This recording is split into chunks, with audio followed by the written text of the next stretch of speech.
एखन अपने सब सुन रहल छी कल्याण झा निराला यूट्यूब चैनल के प्रस्तुति।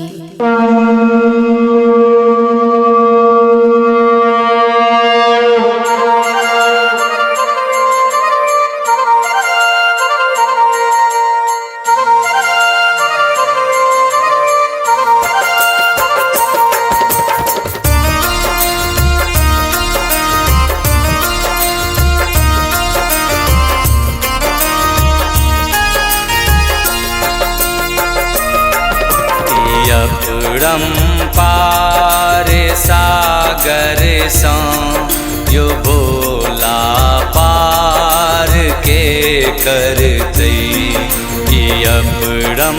पार सागर सौ यो भोला पार के करतै जन्म निर्धन में देलौं जन्म निर्धन में देलौं त कहू ताड़ के करतै जन्म निर्धन में देलौं त कहू ताड़ के करतै पार सागर सौ यो भोला पार के करतै।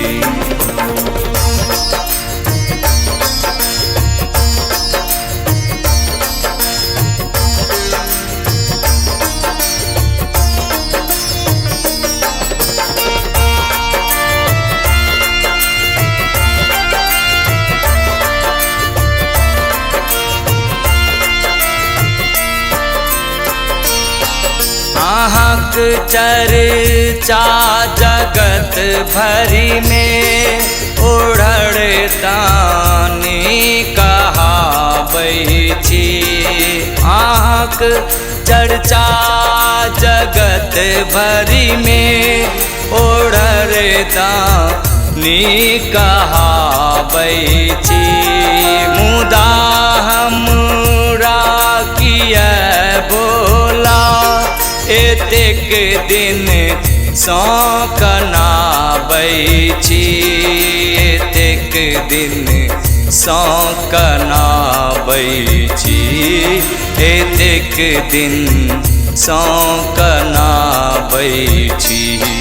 हे शिव शंभो हे अविनाशी हे शिव शंभो हे अविनाशी असुर संहार के करतै हे शिव शंभो हे अविनाशी असुर संहार के करतै।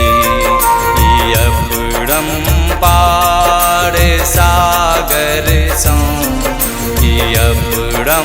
पार सागर सौ यो भोला पार के करतै जन्म निर्धन में देलौं त कहू तार के करतै। पार सागर सौ यो भोला पार के करतै।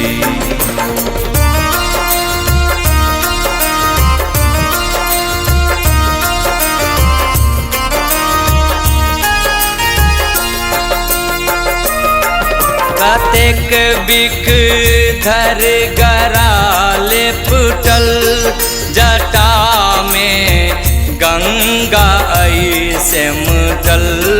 कतेक बिख धर गराले फुटल जटा में गंगा ऐसे मुटल।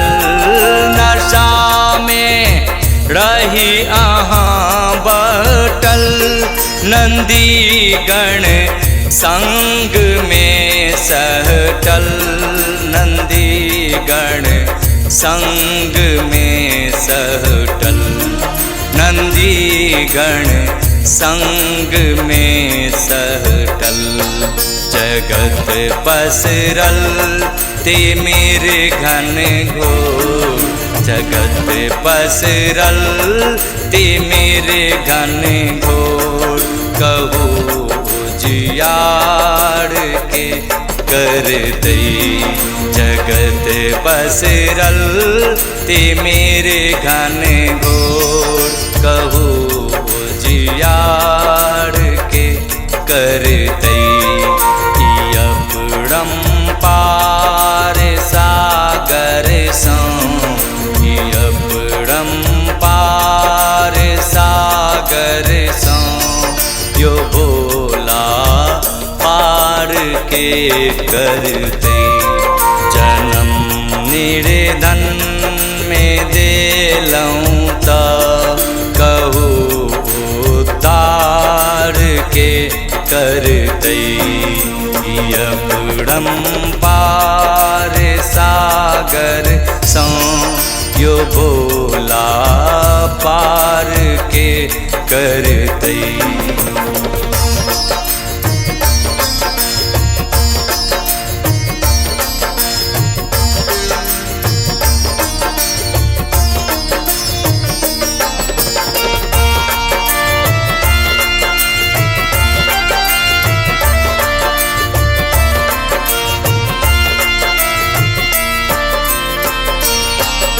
अपन चरणक ओ शुभ स्पर्श मोर कुटिया में क दितियै। अपन चरणक ओ शुभ स्पर्श मोर कुटिया में क दितियै। ओ स्नेहक रस सुधा भरपूर कर आशीष द दितियै। कर आशीष द दितियै। कर आशीष द दितियै। निराला झूमी क गाबै, निराला झूमी क गाबै। एहन उपकार के कर दई, निराला झूमी क गाबै। एहन उपकार के कर दई। अपरंपार सागर सं, अपरंपार सागर सं। यो भोला पार के कर दई, जन्म निर्धन में देलऊं त कहू उद्धार के कर दई। अपरंपार